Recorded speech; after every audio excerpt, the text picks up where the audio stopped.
बरसात में सांपों का खतरा काफी ज्यादा बढ़ जाता है और अगर आप हरी भरी जगहों पर रहते हैं तो आपको ये वीडियो स्पेशली देखना चाहिए। तो आज हम पहचानना सीखेंगे हमारे भारत में कुछ कॉमन पाए जाने वाले सांपों को। सबसे पहले बात करते हैं हम इंडियन स्पेक्टिकल्ड कोबरा की, जिसे हम नाग के नाम से भी जानते हैं। यह सांप अपने फन से प्रसिद्ध है। कोबरा भूरे, काले और पीले रंग में पाया जाता है। इसमें न्यूरोटॉक्सिक वेनम होता है और इसलिए यह अत्यंत विषैला सांप है। अब बात करते हैं इंडियन कॉमन क्रैत की। इसे एशिया का सबसे जहरीला सांप माना जाता है। कॉमन क्रैत का विष कोबरा से कम लगभग 5 से 6 गुना ज्यादा अधिक शक्तिशाली होता है। यह अपने भोजन की तलाश में रात को निकलता है और इसलिए इसे साइलेंट किलर के नाम से भी जाना जाता है। गहरे काले रंग के साथ इसके ऊपर दो के जोड़े में सफेद रंग की धारियां बनी होती हैं और वह धारियां इसके मुंह के थोड़े दूर से स्टार्ट होती हैं। अब ये मैं इसलिए बता रहा हूँ क्योंकि इसके जैसा दिखने वाला बिना जहरीला सांप भी पाया जाता है, जिसका नाम है वुल्फ स्नेक। अब भैया वुल्फ स्नेक दिखने में तो कॉमन क्रैत की तरह ही होता है, लेकिन इससे आपके प्राणों को कोई भी खतरा नहीं है। लेकिन भैया कॉमन क्रैत काफी ज्यादा जहरीला सांप है और इससे आपके प्राणों को बहुत ज्यादा खतरा है।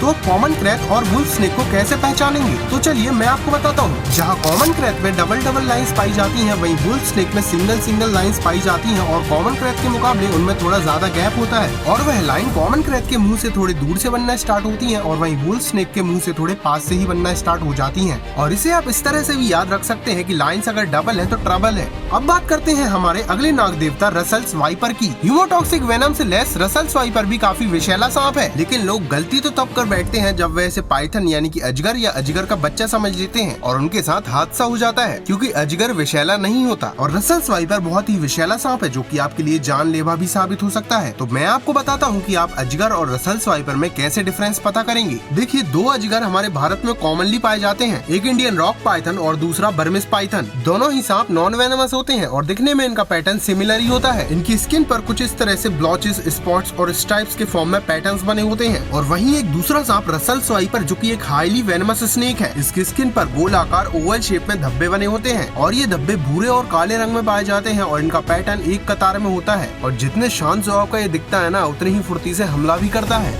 अब अगला सांप है इंडियन रेड स्नेक। इसे हिंदी में धामन के नाम से भी जाना जाता है। ये सांप हमारे भारत में कॉमनली पाया जाता है, खास करके खेतों में, इसलिए इसे किसान मित्र का टाइटल भी मिला हुआ है। यह सांप विषैला नहीं होता और खास करके चूहे, पक्षी और पक्षियों के अंडों को अपना निवाला बनाता है और इस तरह से किसान की फसल को भी बचाता है। धामन सांप हम इंसानों की जान को किसी भी प्रकार की हानि नहीं पहुंचाता है। ये फुर्तीला और भागने में बहुत तेज होता है। वैसे तो इंडियन रेड स्नेक हमारे भारत में विभिन्न रंगों में पाया जाता है, जैसे कि ये कुछ कॉमन रंग है, पीला, भूरा, काला और सफेद, और वातावरण के अनुसार इनके ऊपर धारियां और धब्बे भी पाए जाते हैं। और अगर दुर्भाग्यवश किसी को सांप काट ले, चाहे वो सांप जहरीला हो या बिना जहरीला, तब आपको झाड़ फूंक घरेलू उपचार के चक्कर में बिल्कुल भी नहीं पड़ना। और अगर आप उस समय पैनिक होते हैं, घबराते हैं, तो आपका ब्लड सर्कुलेशन बढ़ेगा और जहर ज्यादा तेजी से फैलेगा और इसलिए आपको घबराना तो बिल्कुल भी नहीं है और जल्द से जल्द अपने नजदीकी अस्पताल पहुंचना है और हो सके तो सांप की आपको सेफ डिस्टेंस से फोटो भी खींचनी है। अरे नहीं, स्नैप डालने के लिए नहीं बोल रहा हूँ, वो तो आपको डॉक्टर को बतानी है, जिससे डॉक्टर आपको सही एंटी वेनम दे पाए। बहुत से लोग तो सांप को देखते ही मार डालते हैं, लेकिन उनको ये नहीं पता कि सांप हमारे पर्यावरण के लिए कितना ज्यादा महत्वपूर्ण है। और अगर कोई सांप को किसी भी प्रकार की क्षति पहुंचाता है या फिर बंदी बनाकर रखता है, जैसे कि हमारे पावन पर्वों पर कई सफेरे सांपों को बहुत दिनों से भूखा रखकर दूध पिलाने की नौटंकी करते हैं, जिससे बाद में वह सांप तड़प कर मर जाते हैं, क्योंकि सांप दूध नहीं पचा सकते। और इस तरह से कोई भी क्रूरता करते हुए पाया जाता है, तब उसे वाइल्ड लाइफ प्रोटेक्शन एक्ट 1972 के अनुसार लगभग 7 साल की जेल और 50,000 रुपए के जुर्माने का प्रावधान है।